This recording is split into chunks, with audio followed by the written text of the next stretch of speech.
맥추절은 매년 7월 첫 주에 우리가 지키고 있습니다. 이 맥추절은 이스라엘 백성들이 절기로 지키는 것들 가운데 하나인데, 많은 절기가 있지만 그 가운데서도 대표적으로 세 개의 절기를 꼽는다고 하면 유월절이 있고, 그리고 이 맥추절이 있고, 그리고 초막절이 있습니다. 모두 다 그 추수하는 것과 관련이 되어지는 절기입니다. 이 맥추절이라고 하는 것은 이제 그 유월절을 지내는 그 사이에 이제 보리를 첫 수확을 하게 되면서 하나님께 그 첫 수확을 드리는 초실절이라고 하는 것이 있어요. 그 초실절로부터 해서 7일이 7번 지난 다음 날, 그래서 50일째 되는 날에 지켜내는 것이 바로 이 맥추절입니다. 그래서 이 맥추절은 그 이제 보리를 첫 수확하고 이제 계속해서 수확을 했을 거 아니에요. 그것에 대한 감사와 또 이제 밀을 수확하는 것에 대한 감사. 맥추할 때 맥은 원래 이제 밀에 대한 그 수확에 대한 감사인데, 우리나라에서 이 맥추절을 지킬 때에는 이제 보리를 우리가 이제 이렇게 봄에 그 추수를 하잖아요. 그래서 그 보리를 추수한 것과 관련해서 우리가 지키고 있습니다. 엄격하게 요즘은 우리가 이렇게 어떤 농업을 주로 하는 그런 시대가 아니기 때문에 이 추수 관련해서 지킨다는 것은 약간 무리가 있고요. 그래서 그냥 전반적으로 우리가 이해하는 것은 이 맥추절은 이제 1년 가운데 상반기를 결산하면서 하나님 앞에 감사해 드리는 절기로, 그리고 이제 추수감사절은 이제 1년 전체를 다시 돌아보면서 또 감사해서 드리는 절기로 이렇게 이제 지키고 있습니다. 맥추절을 왜 하나님께서 제정하시고 이스라엘 백성들에게 지키게 하셨는가 하는 부분을 우리가 이해를 하면, 비록 우리가 직접적으로 적용하기는 어렵다 할지라도 그 맥추절을 통하여 하나님께서 이스라엘 백성들로 하여금 알게 하시고 또 그들로 하여금 살게 하시는 어떤 신앙의 색깔과 모양들을, 그 원리와 정신들을 우리가 본받아서 우리의 현재 신앙의 삶에 적용을 하면 좋겠다 하는 생각이 듭니다. 그래서 이 맥추절을 우리가 이제 설교를 하면서 그 안에 담겨 있는 정신들을 같이 살펴보게 될 텐데, 이 맥추절에 관련되어진 본문은 출애굽기에도 나오고 레위기에도 나옵니다. 그리고 민수기, 오늘 우리가 읽은 이 말씀에도 있고 신명기에도 나옵니다. 이렇게 모세오경 가운데 창세기를 제외하고 다 기록이 되어 있는데, 똑같은 내용이지만 기록의 그 표현들이 약간씩 다릅니다. 그래서 저는 오늘 민수기에 기록되고 있는 이 말씀을 중심으로 해서 여기에서 어떻게 표현되었는가 하는 것들을 묵상하면서 한 4가지 정도 맥추절의 신앙이라고 하는 말씀의 제목 아래에서 같이 한번 생각을 해보고자 합니다. 먼저 이 맥추절을 통하여 우리가 점검해 보아야 하는 신앙이라고 하는 것은 하나님의 주권을 인정하는 것입니다. 하나님의 주권을 인정한다. 26절을 보시게 되면 77절 처음 익은 열매를 드리는 날에 이렇게 되어 있죠. 처음 익은 열매를 드리는 것입니다. 이미 말씀을 드린 것처럼 초실절 땐 보리의 첫 수확을, 그리고 이 77절, 맥추절을 77절이라고도 합니다. 이 77절 때에는 이제 밀의 첫 수확을 드리는 것입니다. 왜 처음 익은 열매를 드리는가? 하나님께서 율법으로 정해 놓으셨죠. 이스라엘의 처음 난 것은 전부 나의 것이니 나에게로 돌려라, 이렇게 말씀하시죠. 그 처음 난 것은 동물뿐만이 아닙니다. 가축, 짐승뿐만이 아니라 이 곡식도 마찬가지고, 심지어는 사람에게도 해당이 되어져서 장남은 전부 하나님의 것으로 드리게 돼 있죠. 근데 사람을 직접 드릴 수는 없으니까 그에 해당되어지는 세겔로 바꾸어서 이렇게 드리는 것입니다. 하나님께서 왜 처음 난 것을 다 하나님의 것이라 하고 드리도록 했을까? 그것은 처음 난 것만 하나님의 것이고 그 나머지는 다 우리의 것이다, 이런 말이 아니고, 처음 난 것을 하나님의 것으로 알고 드림으로써 그 이후 나는 모든 것들도 다 하나님의 것이다 라고 하는 것을 인정하라는 것이고, 그것을 고백하라 하는 차원에서 처음 난 것을 드리게 한 것입니다. 그러니까 이 맥추절 때 미래 첫 수확을 하나님께 드리면서 앞으로 수확하게 되어질 모든 것도 다 하나님의 손에 달려있고 하나님의 것이고, 그러니 하나님께서 받으십시오 라고 하는 것. 우리는 그저 하나님이 주인이시고 우리는 청지기로 살아가는 것입니다 라고 하는 이 사실을 인식하라 하는 것입니다.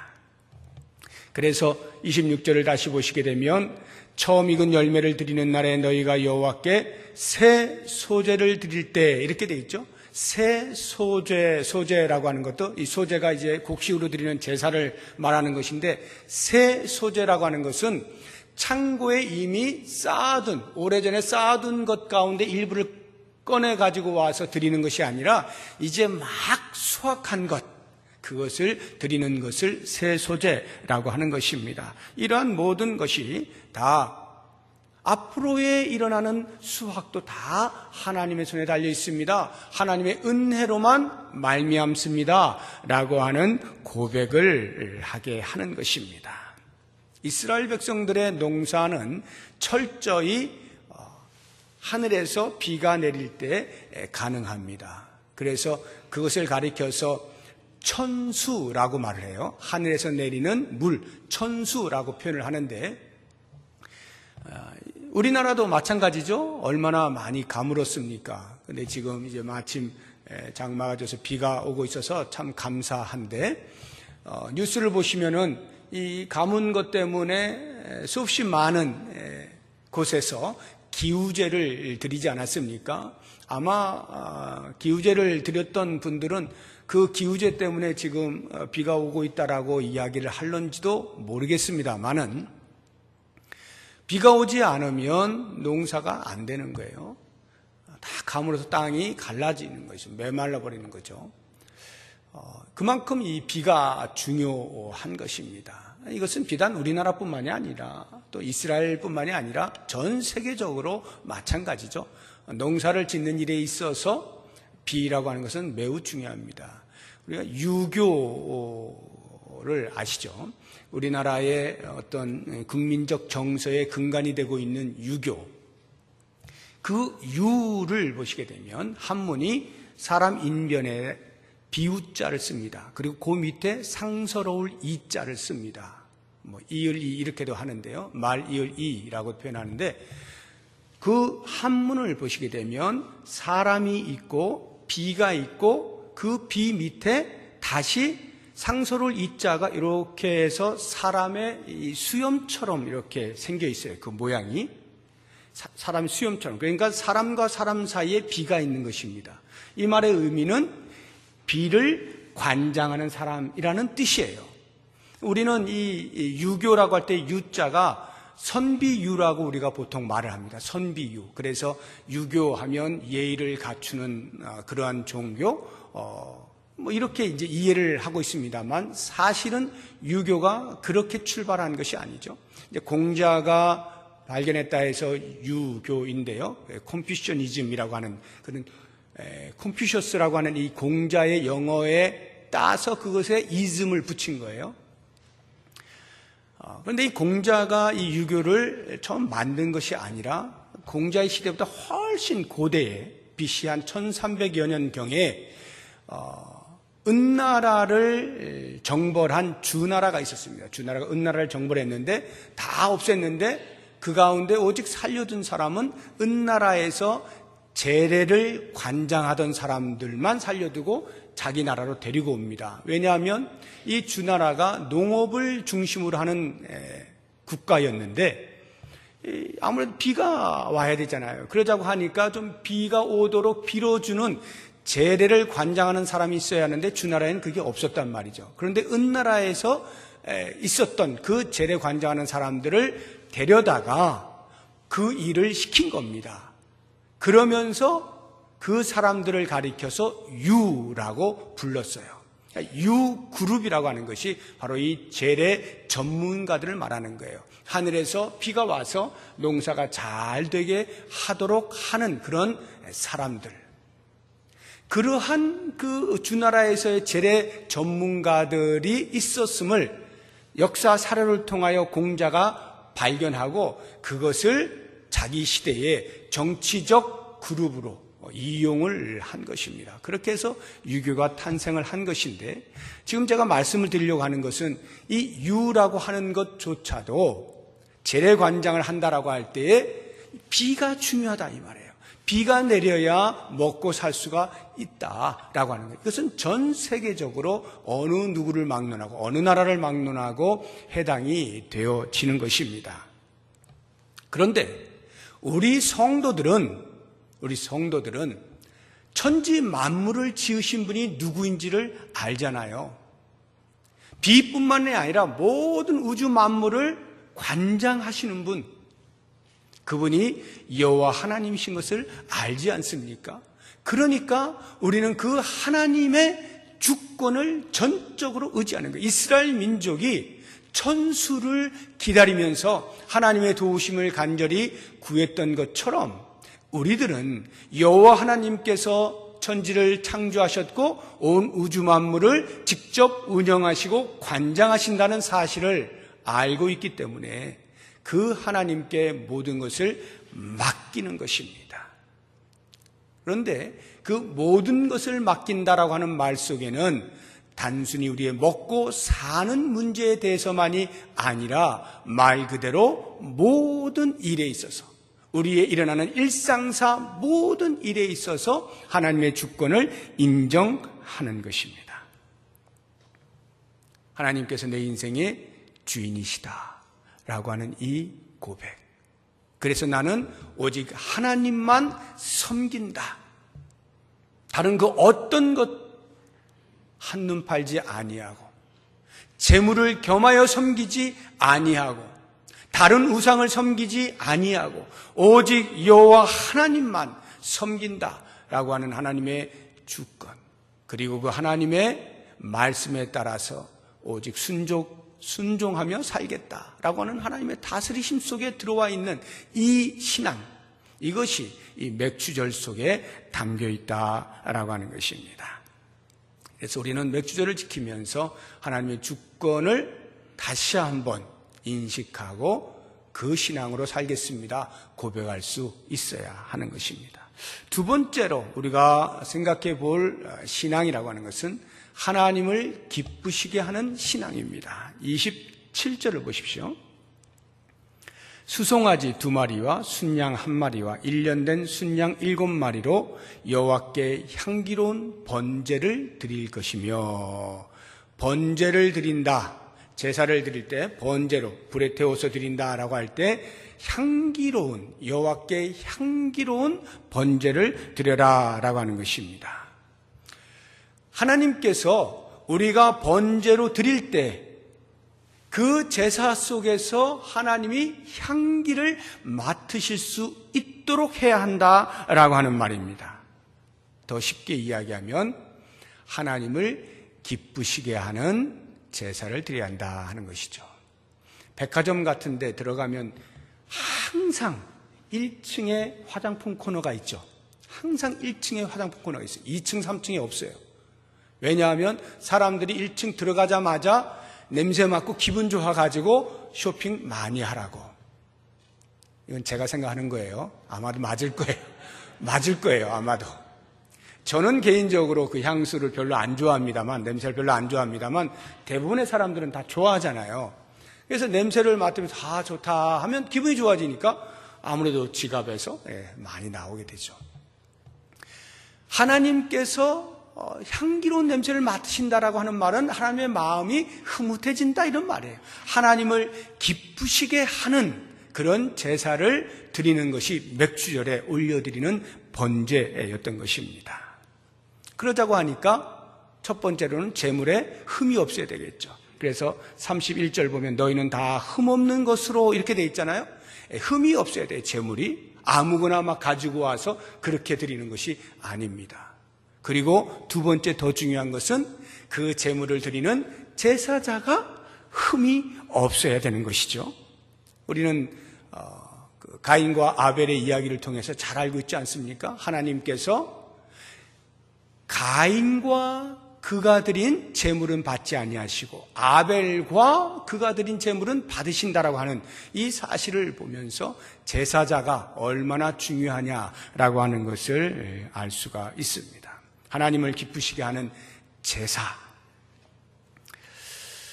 저는 여기에서 이제 그 구약의 제사가 오늘날 우리가 드리는 예배 아닙니까? 이 예배에 대한 좀 바른 이해를 할 필요가 있을 것 같습니다. 우리가 예배를 드릴 때 이 예배 행위는 예배를 드리는 나 좋으라고 예배 드리는 것이 아닙니다.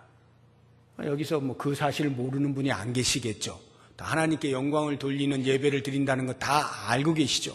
그런데 사실은 우리도 모르는 사이에 잠재적으로 나 좋으라고 드리는 예배를 많이 드리곤 합니다. 예를 들면 예배를 드리면서 내 마음에 종교적인 의무, 책무에 대하여 이행했다라고 하는 것에 대한 안도감, 마음의 평안함, 예배를 어떻게 드렸느냐라고 하는 부분이 아니라 예배 드린 행위 자체를 통하여 내가 하나님께 예배를 드렸구나라고 하는 이 종교적 안도감, 이것이 우리의 예배의 목적이 되어서는 안 된다 이 말이에요. 그런데 그렇게 드려지는 예배가 적지 않습니다.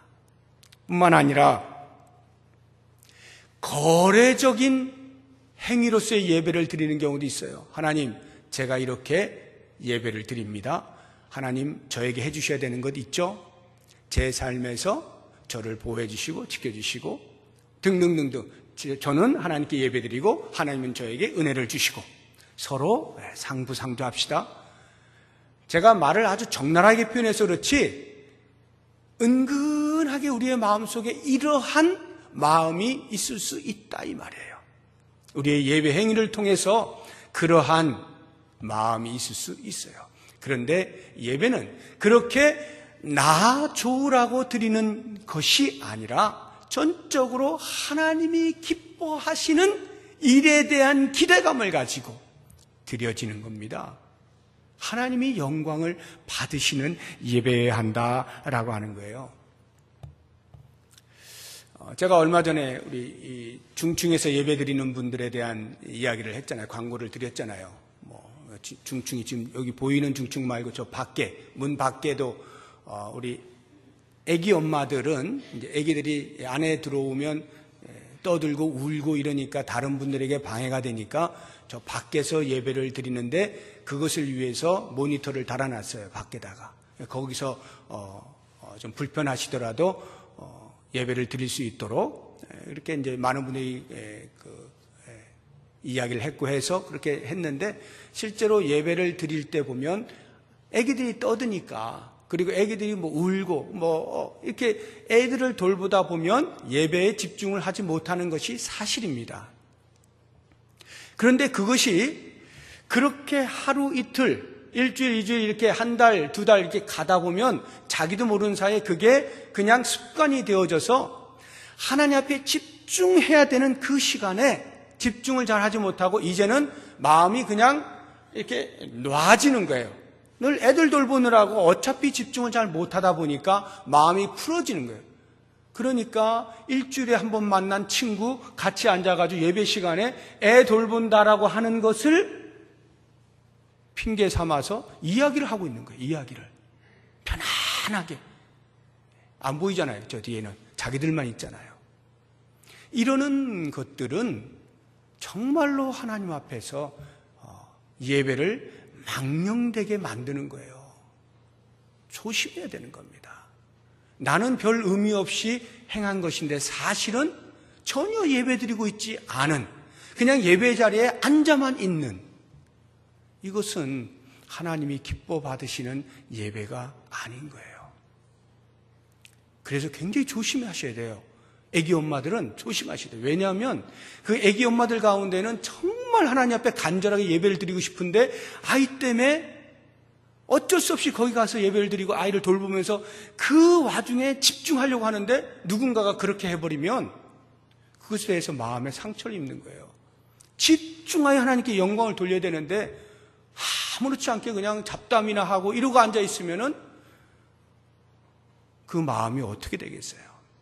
그런 걸 보면 우리 한 사람 한 사람이 나의 행위가 과연 하나님이 기뻐하실 것인가 라고 하는 것과 더불어서 하나님을 기쁘시게 하고 싶어하는 다른 사람에게 대하여 방해하고 있지 않는가 라고 하는 부분들을 잘 생각해야 됩니다. 그래서 예배 드릴 때는 아무리 환경적으로 어렵다 할지라도 그 가운데에서 최선을 다해서 하나님 앞에 집중하는 끊임없는 노력을 해야 돼요. 이것이 바른 예배다. 하나님이 받으심직한 예배가 바른 예배다라고 하는 것을 꼭 기억을 하셔야 됩니다.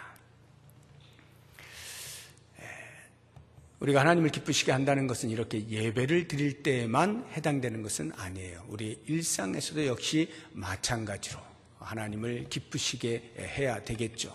그런데 이 맥주절과 관련해서 우리가 한 가지 정도만 일상에서 우리가 어떻게 하나님을 기쁘시게 하느냐라고 하는 부분을 생각해 본다면 그것은 하나님께 감사의 마음을 갖는 것입니다. 우리에게 일용할 양식을 베푸시는 하나님 고맙습니다라고 하는 감사의 마음을 가지고 살아가는 것, 그리고 그 감사를 찬송에 올려드리는 것, 이것이 우리가 일상의 삶에서도 하나님을 기쁘시게 해드리는 것이 됩니다. 우리 한번 말씀을 찾아보면 좋겠는데 시편 147편 11절 말씀 같이 한번 읽어보겠습니다. 여호와는 자기를 경외하는 자들과 그의 인자하심을 바라는 자들을 기뻐하시는도다. 자기를 경외하는 자들과 그의 인자하심을 바라는 자들을 기뻐하신다. 다시 말하면 하나님께서 베푸신다고 하는 것을 인정해 드리는, 하나님만 의지하는 이러한 사람을 기뻐하셔요. 그래서 자기 힘을 믿고 내가 열심히 일했으니까 내가 벌어서 내가 먹고 사는 거지 라고 자기 힘을 의지하는 사람을 하나님은 기뻐하지 않으십니다. 다시 한번 찾아볼까요? 시편 147편 우리 11절 읽었는데 12절부터 14절까지 말씀 한번 읽어보겠습니다. 예루살렘아 여호와를 찬송할지어다. 시온아 내 하나님을 찬양할지어다. 그가 내 문빗장을 견고히 하시고 내 가운데 있는 너의 자녀들에게 복을 주셨으며 내 경내를 편안하게 하고 아름다운 밀로 너를 배불리시며, 하나님께서 모든 것을 다 공급하신다라고 하는 것입니다. 이렇게 공급하시는 하나님, 그 하나님께 찬송을 올려드리는 것이 마땅하다. 감사의 마음으로 하나님을 찬송하며 살아가는 그 삶에 대해서 하나님께서 기뻐하신다라고 하는 것을 기억하시고 우리의 삶에서 어떻게 하면 하나님을 기쁘시게 할까를 날마다 생각하고 살아간다면 그것이 곧 맥주절의 신앙이 될 수 있을 것입니다. 세 번째로 우리가 볼 것은 자신을 살펴 거룩을 지켜내는 신앙입니다. 30절 말씀 보십시오. 또 너희를 속죄하기 위하여 숫 염소 한 마리를 드리되. 지금 맥추절이라고 하는 것은 추수에 대한 감사의 마음을 제사로 드리는 것입니다. 그런데 왜 속죄제를 드립니까? 속죄제라고 하는 것은 잘못한 것에 대하여 용서를 빌 때에 드리는 제사 아닙니까? 맥추절 때 왜 속죄제를 드리는가? 부지 중에 우리가 실수할 수가 있기 때문에, 물론 고의로 범한 죄는 말할 것도 없고요. 우리가 미처 깨닫지 못하는 순간에 나도 모르는 사이에 범죄한 것들이 있을 수가 있는데, 그러한 범죄함을 내가 가지고 있는 상태에서 하나님께 감사의 제물을 드려봐야 받아들여지지 않는 거죠. 그러니까 먼저 부지 중에라도 우리가 실수하거나 죄를 지은 것에 대하여 용서를 구하고 깨끗한 상태에서 올려드리는 제사가 되기 위하여 속죄제를 드리는 것입니다. 우리가 일상의 삶에서 6개월 동안 지켜주신 하나님 감사합니다 라고 할 때 우리의 직업을 통하여 하나님이 일용할 양식을 공급하셨잖아요. 그런데 그 직업 속에서 우리가 살아가는 동안에 일용할 양식을 얻는 동안에 그 과정 속에서 우리도 모르는 사이에 죄를 범할 수가 있는 거죠. 죄를 범하면서 버는 것에 대하여서 하나님께서 기뻐받지 않으실 것이 당연한 것 아닙니까? 그러니까 그런 부지 중에 지은 죄라도 먼저 하나님 앞에 용서를 구하는 거예요. 다시 말하면 우리의 일상의 삶에서 늘 거룩을 지켜나가는 삶으로 하나님께 예배할 때 하나님께서 그 예배를 기뻐 받으시는 거죠. 그래서 우리는 언제나 우리의 삶에 하나님이 거룩하신 것처럼 나도 거룩하기를 위하여 끊임없이 노력하는 것이 필요해요. 오늘날과 같이 이렇게 우리의 주변에 죄가 노출되어 있는 때가 어디 있습니까? 정말 손만 뻗으면 잡을 수 있는 것이 죄 아닙니까? 사방에 죄가 널려 있잖아요.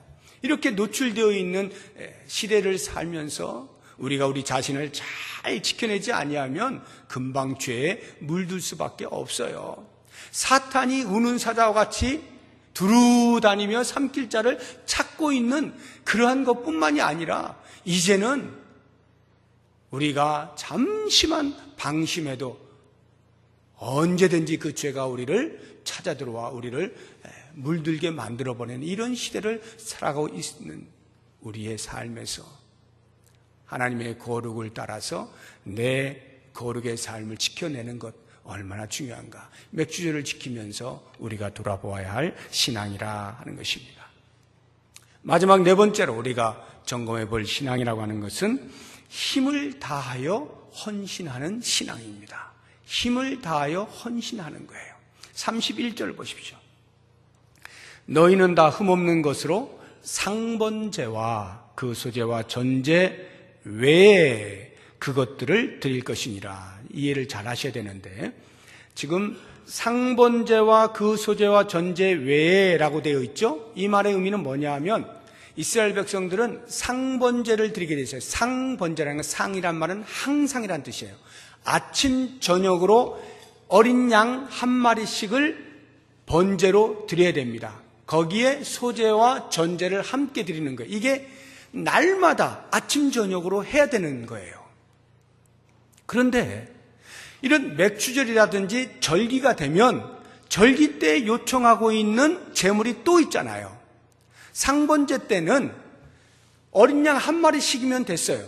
그런데 이 맥주절 때는 어떻습니까? 27절 보니까 수송아지 2마리, 순양 1마리, 1년 된 순양 7마리 번제로 드리는 것이 훨씬 많죠? 왜 하나님께서 이스라엘 백성들에게 상번제를 드리게 하셨는가 하면 날마다 하나님의 은혜로 사는 존재임을 인식하고 그 하나님 앞에 저 자신을 드립니다라고 하는 헌신과 충성을 맹세하게 하기 위해서 상번제를 드리게 하신 거예요. 그러니까 번제를 드릴 때마다 아침에 드리고 저녁에 드릴 때마다 하나님 저를 지켜주셔서 감사합니다. 저는 하나님의 것입니다. 하나님을 인정하며 삽니다. 하나님 저의 모든 것을 받으십시오 라고 하는 이런 헌신과 충성을 다짐하는 거거든요. 그런데 거기에 이렇게 절기가 되어져서 절기의 예물을 또다시 드릴 때에는 안 그래도 헌신과 충성을 매일 하고 있는데 또다시 거기에 더하여, 여기 지금 그 외라고 되어 있잖아요. 외라고 하는 말은 그거는 그거들 하고 이 말이에요.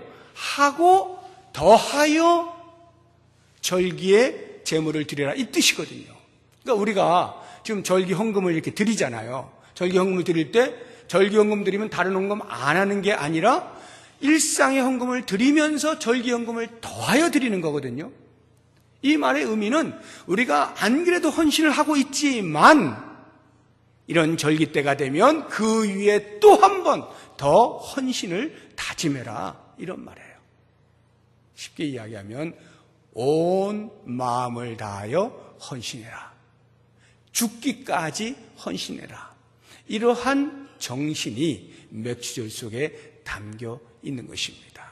우리의 신앙생활이라고 하는 것은 하나님 앞에 헌신한다라고 할 때 할 수 있는 정도, 내가 적당히 해서 그 정도, 이게 아니라 하나님 앞에 힘을 다하여 헌신 위에 또 헌신을 하는 것, 이것이 맥주절의 신앙이라 하는 것입니다. 오늘 저는 맥주절 신앙으로 4가지를 말씀을 드렸는데, 다시 한번 집에 가셔서 곰곰이 돌아보시면서 하나님의 주권을 인정하고 하나님을 기쁘시게 하는 신앙으로, 그리고 하나님의 거룩하신 것처럼 내 자신을 살펴 거룩의 삶을 살아내고 힘을 다하여 헌신하는 그러한 신앙으로 회복하시고 다짐하시고 그렇게 살아드릴 수 있는 멋진 삶이 되시기를 주의 이름으로 축복합니다. 기도하겠습니다. 하나님 아버지, 우리가 맥주절을 맞이하면서 감사하여 예배를 드릴 때 그 절기 안에 담겨있는 하나님의 뜻과 우리를 향하신 신앙의 모습들을 살펴보면서 지금까지의 우리의 신앙의 행위들을 새롭게 돌아보고 다짐하는 복된 시간을 주신 것 감사합니다. 이 말씀을 따라서 우리의 신앙을 잘 돌아보아 주님 앞에 받아지는 그러한 신앙의 삶을 살아내게 하여 주옵소서. 예수님의 이름으로 기도드립니다. 아멘.